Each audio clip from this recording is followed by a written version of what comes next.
What's going on, guys? Welcome back to another exciting episode of 970 Bass Fishing. Today, before we get started, I got a request from one of the viewers and subscribers of my channel to do a little segment about chatterbaits. So that's what we're going to do today. We're going to talk some chatterbaits.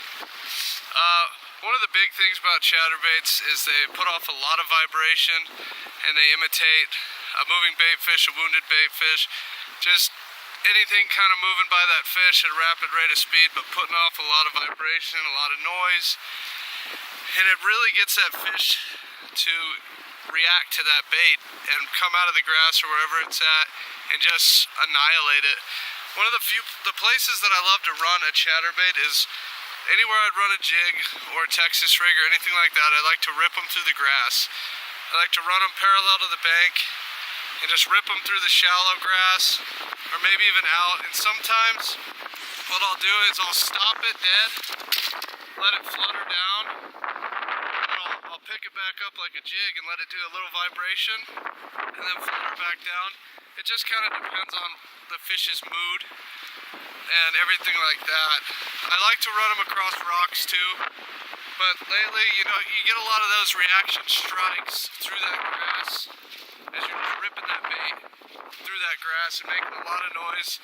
The types of water, I kind of prefer dirty water when I'm running them, but clear water works too, don't get me wrong. Dirty water works great because it puts off that vibration and the fish can sense that with the lateral line and it'll come out and find that bait quickly and just smash that bait.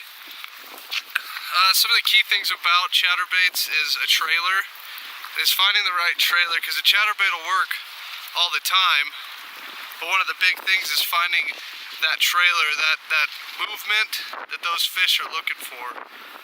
They want to see something different than the presentation that you're giving them, so you just give them a different presentation. Keep switching the baits. Sometimes I'll do a craw or a beaver bait, something that'll flap, or just a swim bait. Lately I've been throwing the swim bait on there and it works pretty decently, but there's been times that Danny and I are both throwing the same chatterbait, but his trailer is what the fish want and not my trailer, so he's annihilating them over here and I'm not catching anything over here. So sometimes that's all it takes is just switching up that trailer just a little bit, so you don't have to cast and reel till your arm falls off until you find that bite. But that's a good key point to chatterbaits, is just keep switching it up until you get that first bite, and then keep going until you lose those bites. Then switch it up. Let's talk about the gear that I like to throw my chatterbaits on. Right now, the wind blew everything over.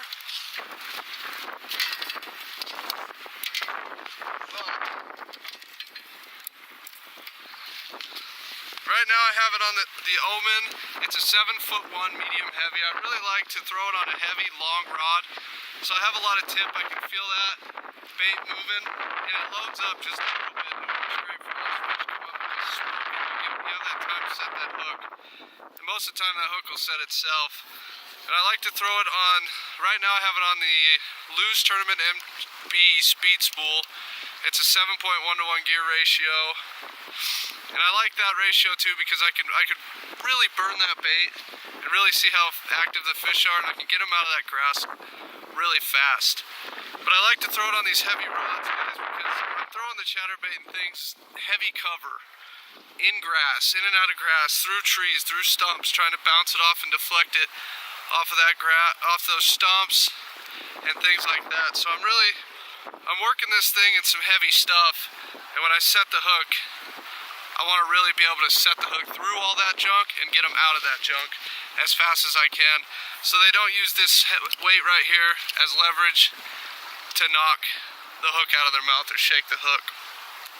I think that's it for the rod and reel. Right now, for line, guys, nothing below 12-pound test, I would say.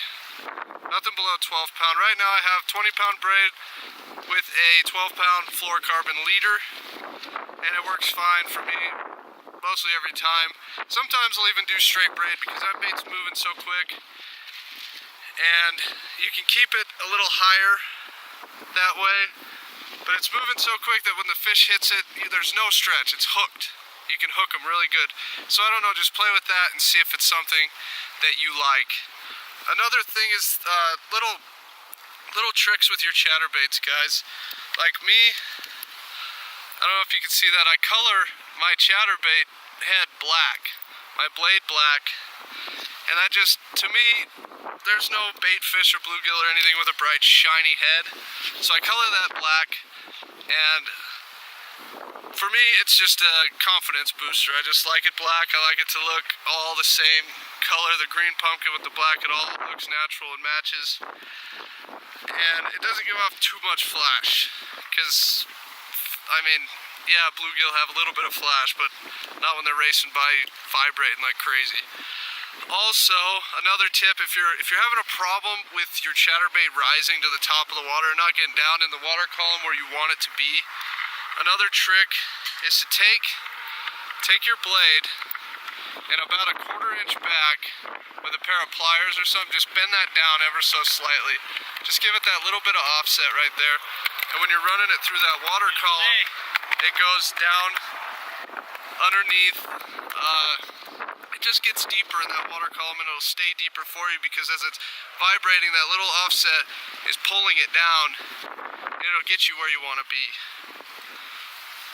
But yeah, guys, throw it through grass, rip it through grass, play around with your trailers. Like right now I have this little swim bait trailer on there. And just put it in some heavy stuff. You'd be surprised at what these fish want. Also, windy days work great. The same days a spinnerbait would work, and the same days that most of those moving baits will work. Those fish are being pushed up, they're chasing bait fish. And you run something vibrating through there, ripping through the grass, with those bait fish and these bass, they just can't resist. They have to eat it, and they will eat it. They love it. But yeah, guys, I think we went through everything. Retrieve the location. Yeah, just play around with it, guys. When I first start throwing the chatterbait, the first of the day, I like to just cast it out and just wind it back. Just wind it back. If that doesn't give me any bites, I'll cast it out and I'll wind it and then I'll stop it, like I said, and then I'll flutter it up and let it fall. Then I'll reel it, flutter it up, let it fall. If that doesn't work after a few casts, I like to reel, stop, jerk, reel, just play with it. Just any kind of retrieval work, guys. It's nothing set in stone out here. We don't know everything, and I know I don't. The day you know everything is the day you just hang it up, right? So, always go out there, always try to learn something, just try new things, be innovative, and see what works for you and your fish in your area of the world. So yeah, guys, that is my little segment on chatterbaits. I hope it helps you out. Hopefully you don't have to cast the chatterbait so many times your arm wants to fall off. And yeah, we're gonna actually go out there. We're gonna get on the water right now. It's really windy. I don't know if you could tell. I'm sorry about the audio if it was really bad. I have my camera faced in a way that hopefully it wasn't too bad for you, but you just never know. This wind's going all over. But yeah, today we're gonna throw the chatterbait. Since I just talked about it, I'm gonna show you on the chesty where I cast, what I'm pinpointing and what I'm aiming for as far as where these fish are located. And then hopefully we catch a few. We'll play around with everything. And if that chatterbait doesn't work, we might throw just a jig, slow it down, let the retrieve slow down, drag it across the bottom, and see where these fish are looking or if they're super active. But I'm almost betting that they're pretty active with the way this wind's blowing right now and how hot it is out here. I'm willing to bet they're following these bait fish up to this bank that we're actually on. Another tip that kind of works that I like, I forgot to mention, is your skirt. Sometimes I like to just rip half the skirt off to almost all the skirt off. So it's more of like a finesse chatterbait, you could say. It's basically a swim bait that vibrates.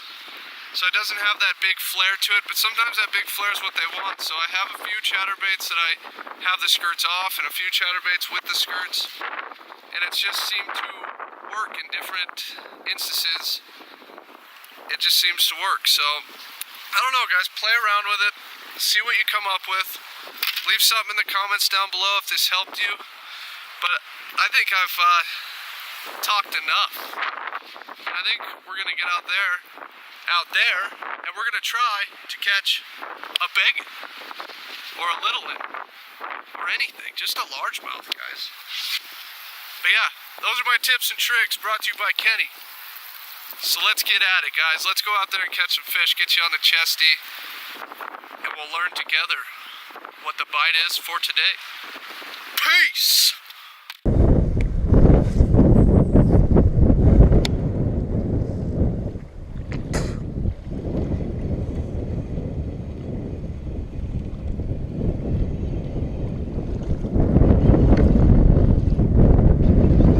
There's one, guys.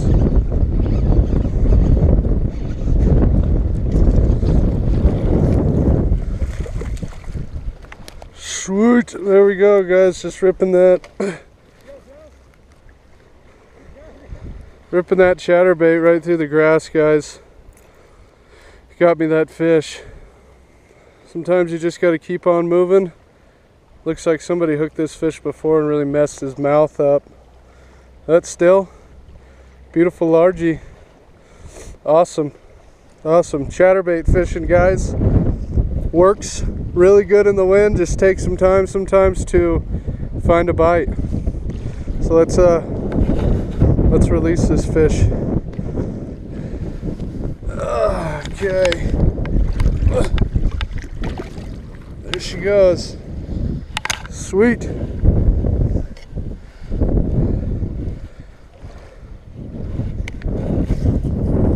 Chatterbait fish.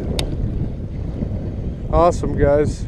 All I was doing was reeling that thing slowly, ripping it through the grass, and I encountered a hungry fish.